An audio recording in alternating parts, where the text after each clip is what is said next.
uh, topic is coming from a motorist's standpoint. When is it safe to pass a bicycle? So the law is that the motorist must wait to pass bicycles until there's safe passing space and a clear line of sight. Those are two different things, and both are very important. In other words, there needs to be safe space at that passing point, but that motorist needs to have enough of a field of view down the road to know that there's no other car or bicycle coming.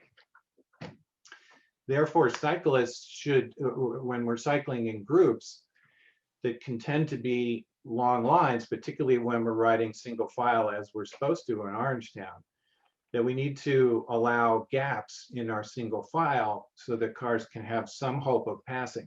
A very, very long line of single file cyclists makes it virtually impossible to find a safe space and enough interval for a car to pass. So best practice is for long single file bicycle lines to create some gaps so people can pass. Motorists should not try to pass slower moving cars or bicycles when there are oncoming cars or bicycles traveling in the opposite direction. This is why that long line of sight is really important. It's very tricky in some of the river towns, the River Road section where there's a narrow road to start with, there's cars parked on the right-hand side when you're going north, and an ability for a car to pass a line of cyclists who are taking the lane or even riding on the right-hand side is tricky, and they need to see what's coming in the other direction. If there's any doubt about how fast a motorist can drive when they're passing a cyclist or a pedestrian, it's really the speed limit. And even if that speed limit allowed them to go faster than they're going now, motorists need to slow down and make sure that their speed is safe and appropriate, and they're leaving enough gap for their car vis-a-vis the cyclist. Speed counts here. The degree of injury, the severity of injury is kind of logarithmically related to the speed of that car. So motorists really need to slow down. So Steve, I'd like to add something about that first point, if I might. This is from the viewpoint of the motorist inside a car. Right. They need a gap to be able to pass. I think that's reasonable. But as ride leaders, one of the things that we need to consider is that if you've got a larger group, say 10 or 12 riders, which oftentimes happens, especially coming down into Piermont or on River Road, like you mentioned. One of the clubs I used to ride with, we had kind of a rule of thumb is that we would have 3 riders riding in single file, then we would have a gap of like 2 bicycle lengths or 3 bicycle lengths, and then another group of 3 riders, so that you could actually tell people before the ride, okay, if we're in a situation where we've got a long single file line and there's cars that need to pass, leave 2 or 3 bike distances every 3rd rider, and that seemed to work pretty well. So if anybody's leading a ride, I would encourage them to think about that as they're going down those narrow thoroughfares. I have a question about if you're riding along like River Road and there's a whole group coming past you, or even just one person, what are the laws about telling other cyclists who are riding their bikes that you're going to pass them? As far as I know, there's nothing in the law about giving notice of passing, either for a car or a bicycle passing other bicycles, but it is absolute safe behavior to indicate that you're passing, on your left is the frequent call out, having a bell where you're on a trail where that's appropriate to use and can be heard. But absolute safety requires that you not surprise someone that you're passing them on a bike, and allowing enough room for any maneuver or move on that other cyclist part that could be dangerous. So just like motorists need to allow 3 feet, or cyclists need to allow 3 feet when you're passing cars, when cyclists are passing cyclists, call it out and leave enough room for an errant turn that could end up, bopping you. The other thing I would add to that is that, right, when you're passing someone, almost 100% of the time you're going to be saying on your left, because there really are very few, if never any circumstances that you want to be passing anybody on the right. That's just not expected. That's not good practice. And part of all of these things and behaving and following the same vehicle and motor traffic laws is to do things that are expected. And just how you're not supposed to, pass one motor vehicle should be passing another one on the left and not the right. It also applies to bikes as well. One thing that Dave's saying, which is kind of underlying a lot of these, is be predictable. People who are coming towards you or coming from behind you, you need to stay consistent in your behavior so they can kind of suss out where you're at and where you're going. Don, you had a point? I don't want to dominate, but it seems like this No, is not at all. hot fire for me. A couple of things. I know that when I ride from Piermont to Nyack, I get the big boys from George Washington Bridge, and they're hot. They're going by like a train.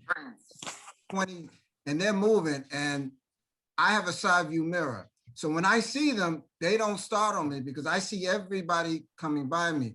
But one time I was coming back by myself, and this guy, I saw him, he came a little close, and I actually yelled at him. I said, yo, you're supposed to let me know that you're passing. And he just kind of looked at me because he knew, he kind of looked and probably said, you know what, this guy may catch me right before we leave Piermont. You know what? I think I better just say like, all right, my bad, but in terms of what the young lady said about calling it out, some people have things in their ears. They don't even hear you say on your left. So I have found that when that happens, I just move a little bit over, of course, safety wise, because sometimes these cyclists, they're not hearing you. They're in a zone, they got pods in their ear or whatever. And if you you keep yelling, I'm on your left, they don't even hear you. So your safety is more important than their inappropriate action. So sometimes you have to, it's like defensive driving. So I just move over a little bit just in case he doesn't hear me, just in case he decides to turn, see where his buddy is, and now he's in my lane.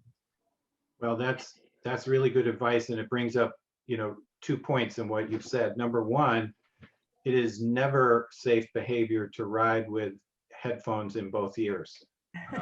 You cannot hear what's going on, and part of safe behavior is the ability to hear what's coming from behind you and hearing just in general.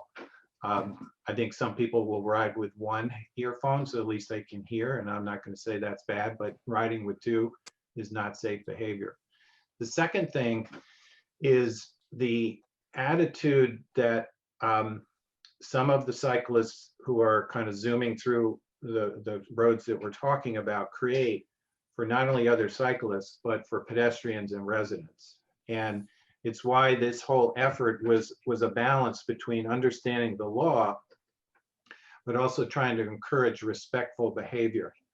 So as we try to think about how to improve, if you will, mutual respect, those who are, and we're painting with a broad brush, but those who are coming up from George Washington Bridge and zooming past, we do need to call it out when we see behavior that's not safe or not respectful, and sort of police our own. The police can't do it. The residents are disdainful of the behavior when they see it. But cyclists, when you see bad behavior in a constructive way, if you can call it out, it will help everybody involved. Paul, can I add something to the second point on there about how fast you can drive around cyclists and pedestrians? Yeah. So I had the opportunity to be in charge of a project a few years ago on behalf of the villages that are in the Nyack School District.